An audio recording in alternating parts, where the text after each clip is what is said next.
All right, let's go to a great human being and a terrific guy. He's become a friend, a close friend for some time, and I value his insight. And I'm talking about Evan Bernstein, who's the regional director of the Anti-Defamation League. Good morning, Evan. Hi, Rabbi. Hi, Alan. Good to be on the show. Thanks for being with us. Evan. So, we're looking at this anniversary of Charlottesville. This very tragic, the fact we have to have an anniversary for something that should never have occurred. And the question people are asking is, so what has changed? What have we learned? Where are we? Where are we going? Listen, I don't think a lot has changed. The big difference that we've seen since Charlottesville is that a lot of the white supremacist groups have taken their things back online, back into the kind of out without not being in front of people the way they were in Charlottesville. I think, after Charlottesville, Richard Spencer and some of the other white supremacist groups that were there planned to convene in multiple other cities after Charlottesville. And once Vice TV and other coverage took place and people lost their jobs and people got outed and the American public started to see what they were all about with the tiki torches and blood and soil and Jews will not replace us, it pushed them back underground to a certain extent. So to say that it's not there, a lot of people I talk to say, well, they haven't met, well, they're still convening. They're just not doing it in the public square in the same way. They're doing it online. They're doing it on Twitter. They're doing it, in blogospheres. They're doing it in other locations. And it doesn't mean by any stretch of the imagination that there's any less movement within the white supremacist groups around this country. And a lot of the people I've spoken to are worried about what's going to happen, on the anniversary here in Washington, D.C., as groups are coming together again. And there's been filings for groups to come together, white supremacist groups to be able to come together. But it's not a lot has changed. It's just how it's being done has changed to a certain extent. Evan, I remember speaking with Francine Roston, a rabbi in Whitefish, Montana. Now, Whitefish, Montana, although it has the name Whitefish, is not known for the plethora of Jews who live there. And yet Richard Spencer had no problem, hate mongers had no problem going to Whitefish, Montana and condemning, attacking Jews. So it does require, a heavy Jewish population to be the recipients of their venom. It pervades so many places. They go to places where there are blacks and white. It doesn't matter who's living there. Their hatred is there. That's right. And I think what was interesting was that the Charlottesville a year ago was the largest gathering of white supremacist groups in almost a decade. And, the EDL was very involved in the demasking laws of the Ku Klux Klan, which really cut the Klan off at the legs, because once people had to show their faces, especially in the public square, to other citizens, and a lot of these people were city leaders, judges, lawyers, law enforcement officials that were members of the Klan, it really cut them off the legs. And I think they'd almost forgotten what that was like. And again, with social media, even with them gathering, they were shocked with the response and what actually happened to a lot of them by them losing their jobs. But to say that the amount of incidents that we've seen, we just put out a heat map which shows extremist activity around the country, and especially in New York.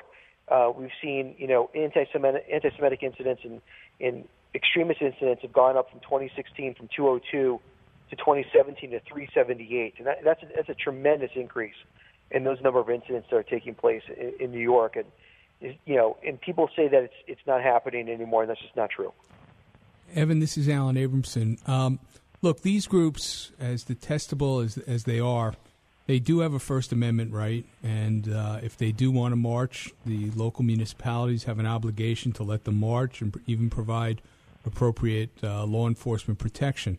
But when they're underground like this, and when they are, it seems to me that oftentimes, these groups can align themselves with militias and things like that. What is the Justice Department policy towards these groups? I know a few years ago there was some memos put out about these right-wing militia groups, and the Justice Department was criticized. Is there a Justice Department policy relating to how these groups are handled? I'm not familiar with how the Justice Department is tracking these groups. I know that we track these groups. We have a whole center on extremism. That's all they do. We have analysts. All we do is track extremist groups, these kind of groups that are on the fringe, in tracking them, because in a lot of times law enforcement can't, for the very reason you said, Alan, that there's a First Amendment right, they have freedom of speech, and also if they're not necessarily breaking the law per se, law enforcement can only hold a dossier or investigate for a certain period of time. Whereas a private organization like the ADL is allowed to do that ongoing. And so a lot of times we're tracking and keeping track of these groups, militia groups, white supremacist groups, and we're able to be there for when law enforcement needs us when something does happen. A lot of times that's the case, where there'll be an incident and they'll come right to us and we have a whole dossier ready for them. And that's one of the values of our organization, is that we can, and why we work so closely with law enforcement. It's for that very reason. Yeah, Evan, I just want to be clear to I guess, to the listeners. I wasn't suggesting that law enforcement should be tracking groups because of their beliefs or because of their speech, but sure. My concern was when that spills over, if it becomes more of a militia thing, if it becomes more of a planning of violence, that's what I was asking about, is whether the Justice Department that's I'm not an attorney, but that's when that becomes illegal behavior, when you're planning some kind of a plot, or you're doing something that's going to be eventually harming somebody. That's the same as the free speech, even in Charlottesville, is when something crests over from being free speech and saying what you want to say and having that First Amendment right, to where it crests over to where there's violence that takes place, to where people's civil rights or physical rights are being assaulted or infringed upon. That's when the State Department and local law enforcement have to get involved and do.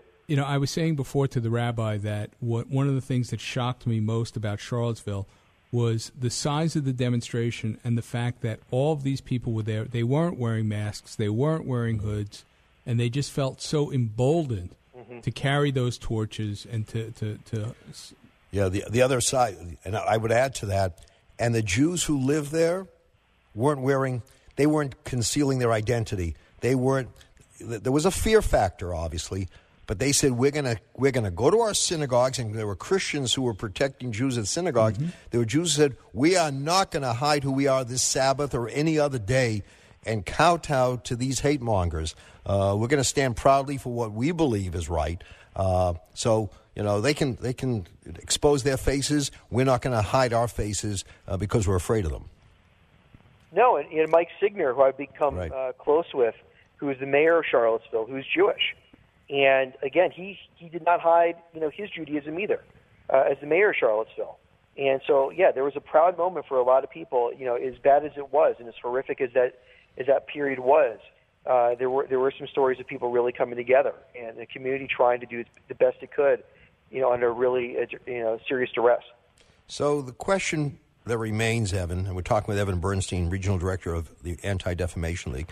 People sitting, listening, say, I want to do more than just wring my hands and, just shrug at what's going on.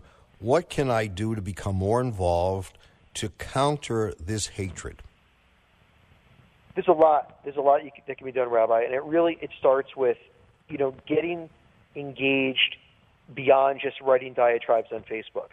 From an elected official level, there are so many incidents, anti-Semitic incidents in particular, that take place in New York, where we just do not hear from elected officials. Silence. And if it's not for me or my team really, jostling them, they really don't want to make a comment or say anything. And that's really up to the constituents in a given community when something happens, is to really get on the phone and contact the local elected officials, city council members, federally elected officials, and say, this is unacceptable. What are you doing as an elected to make sure this doesn't happen? And what are you doing to protect a group that's had this horrific act of hate taken against it? That's number one. Number two, I think it's to really get engaged with education in the schools. We know hate is a learned behavior. I've said it before on the show.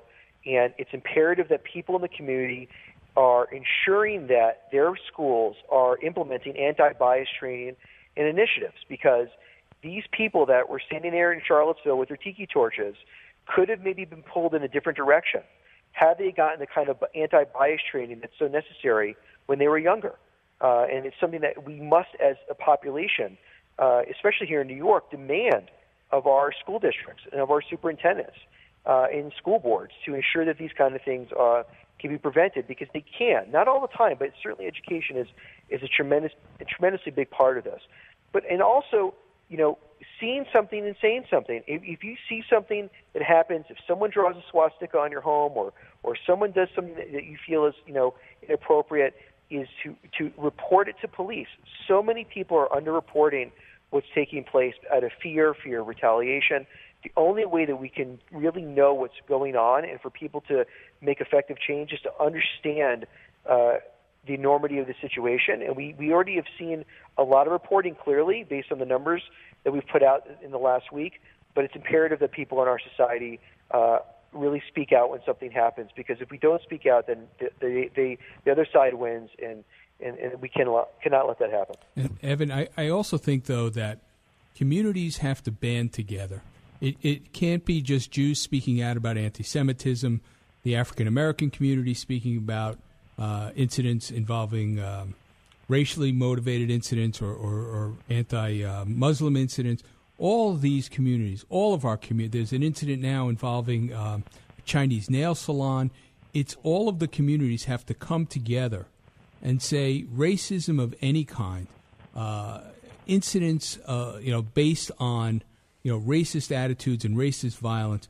All of the communities have to stand together. It can't just be politicians standing next to one aggrieved group. It has to be all of the community members standing with local politicians and putting pressure on the politicians to provide the appropriate level of law enforcement and protection. And I think if all of the groups stand together and realize that we're all in this together, because if it's me today, it's you tomorrow, then we'll have a much more effective response. No, listen, that's why our mission has two parts: stop the defamation of the Jewish people and secure justice and fair treatment for all.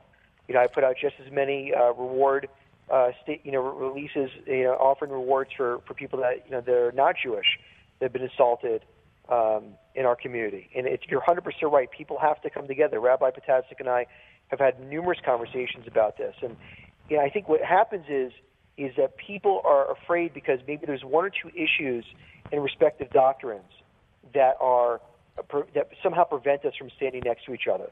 Whereas in the reality, maybe 80% we agree upon, and this 20% that prevents us from standing with each other. And we have to flip that script and realize that we have the 80%, and whether it's the Christians and Jews and Muslims and Sikhs and Buddhists and Shintoists, whoever it is, we have to be able to come together and, as you said, really understand we have a lot more in common. And once that happens, and standing locked and arm to arm, we have a lot more power together than we do as individual groups. If I could bring a little bit of light into this area of darkness, thankfully in New York we have built, and Evan, you've been a part of this, as others have, we have built a coalition of committed people of conscience who do stand together when there is an act of desecration, when there's an expression of anti-Semitism or any other form of hatred. We've been in mosques, synagogues, churches, anywhere, cemeteries. Whenever people are there who strike out against any group, we all stand as one group. We need to see more of that, obviously, but thankfully we've established a foundation where we know, where we call each other. We don't just wait for the hatred to occur. We have these relationships that are strong, so we can pick up a phone and talk to each other as friends, and then when we need to come together, we do. More of that spirit needs to spread. The other thing I would add is the danger of ignoring, the bigoted comment. There are those who will say something they think it's funny about a Jew, about a black, and the listener will just not respond. Instead of saying, I don't want to hear that. If that's how you're going to speak, I'm walking away. Because when you're silent, you acquiesce. It's a form, it's a tacit form of support for the comment. And I think too many times there are those who say, well, I don't want to ruin my friendship here, so let me say nothing. Or, I don't want to ruffle any feathers, so let me just ignore what was said.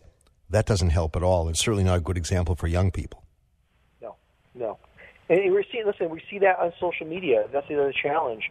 Is so much hate's online. So much of this hate that we're seeing when people are on Facebook with their friends, even young people with their friends, and they make these kind of comments as you talked about. No one stands up for the other.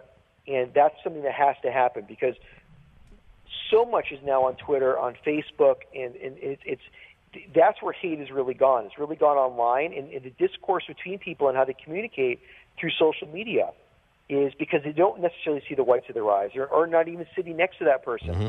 They can say things that they normally never would have said maybe 15 or 20 years ago, but feel very comfortable doing it now, and that creates a whole different kind of environment in our society. And that's where people have to stop that once they see it, as you said. All right. Evan Bernstein, Regional Director of ADL.